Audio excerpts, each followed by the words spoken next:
Bienvenue sur TV Land. Les cérémonies des vœux s'achèvent. Voici ceux d'Alain Rousset, président de la région Aquitaine. Il a souhaité souligner l'implication de la région dans la formation en se déplaçant au lycée professionnel des métiers de l'automobile à Mont-de-Marsan pour cette cérémonie. Pour l'occasion, l'atelier de mécanique du lycée professionnel Frédéric Estève a été métamorphosé en salle de réception grâce aux apprentis fleuristes et cuisiniers de Mont-de-Marsan. Un lieu symbolique puisque le président de la région veut faire de 2013 l'année de la formation en Aquitaine. Nous sommes arrivés il y a une dizaine d'années, en gros, il devait y avoir, Bernard, autour de 14 000, 13 500 apprentis. Nous sommes aujourd'hui 20 000, il y a 20 000 apprentis. Et nous nous sommes fixés comme objectif d'arriver à 23 000. Et de faire en sorte que la souplesse de l'organisation de l'apprentissage puisse bien répondre à des emplois qui ont, sur le territoire, leur prégnance et leur développement. Et nous aurons, l'année prochaine, dans 2 ans ou dans 3 ans, rénové l'ensemble de l'outil d'apprentissage. Faire en sorte que ce qui s'apprend, et dans les CFA, et dans les lycées professionnels, ou la façon avec laquelle ça s'apprend, le matériel en classe, l'informatisation, la compétitivité d'une certaine manière, de l'appareil de production ou d'apprentissage soit au même niveau que l'entreprise. Et je sais qu'il y a aussi beaucoup d'entreprises qui viennent dans certains CFA ou dans certains lycées professionnels former en formation permanente leurs propres salariés. Et le moment où nous aurons réussi en France, un peu grâce aux régions d'une certaine manière, un peu grâce à la proximité, à ce qui fait une contrainte de réponse publique aux exigences, c'est que les 3 formations initiales, continues et par apprentissage vont pouvoir cohabiter dans un même lieu. Et puis il y a bien entendu tout ce que nous faisons sur l'université, y compris d'ailleurs dans les Landes. J'ai noté qu'il y avait 2000 étudiants dans les Landes, soit en BTS, soit dans les formations à Mont-de-Marsan. Et le souci que j'ai aujourd'hui dans les mouvements de réorganisation des universités, c'est que nous ayons bien une université d'Aquitaine. Alors elle s'appellera peut-être Université de Bordeaux et d'Aquitaine. Il ne s'agit pas de mettre en cause le poids de Bordeaux dans ce domaine-là.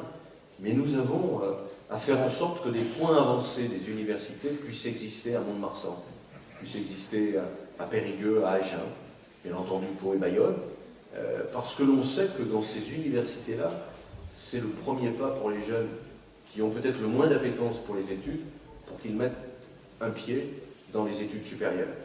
Les résultats statistiques que nous avons aujourd'hui sur la réussite de l'enseignement supérieur et les catégories sociales est dramatique en France. Nous sommes un des pays d'Europe où la distance entre la réussite universitaire et l'origine sociale est la plus éloignée, la plus distendue. Et ce n'est pas une société qui n'a plus d'ascenseur social, c'est une société qui ne peut pas bien fonctionner. Après les enjeux de la région en matière de formation et de développement économique, Alain Rousset a abordé le sujet qui divise les Aquitains, la LGV. Cette ligne en matière de révolution des temps de transport, je crois qu'on la sous-estime. Moins peut-être dans la relation que nous aurons avec Paris que la relation que nous aurons avec l'Espagne. Quand on regarde l'économie des temps, certes on va gagner 1 heure pour aller à Paris, on va gagner 1 heure pour aller à Toulouse, mais on va diviser le temps par 3 pour aller en Espagne. La liaison entre Bordeaux et Madrid aujourd'hui c'est entre 11 à 14 heures. Demain ça sera 4h30.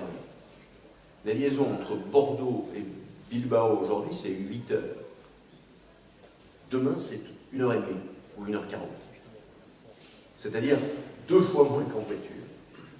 Donc on va pouvoir désengorger les voies routières et on va pouvoir aussi, je l'espère, parce que l'Aquitaine étant que le peloton de l'Europe dans ce domaine-là, mettre massivement des centaines, voire quelques milliers de camions sur le fer. D'abord, on pourra demander au pouvoir public de mettre en place une écotaxe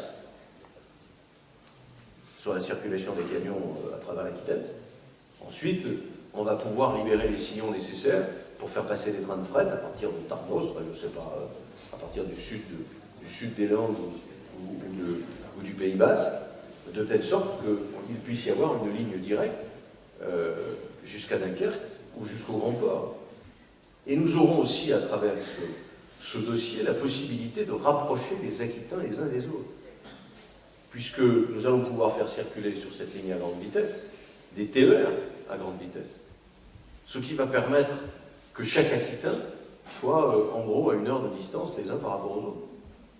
Que de Bordeaux à Bayonne, de Bordeaux à Pau, de Bordeaux à Agen, ça sera moins, ça sera 35 minutes.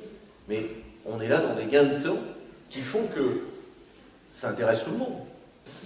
Donc voilà, je vous souhaite en tout cas à tous et à toutes une très bonne année. J'espère que cette année sera fructueuse pour le département, pour les jeunes, pour l'Aquitaine.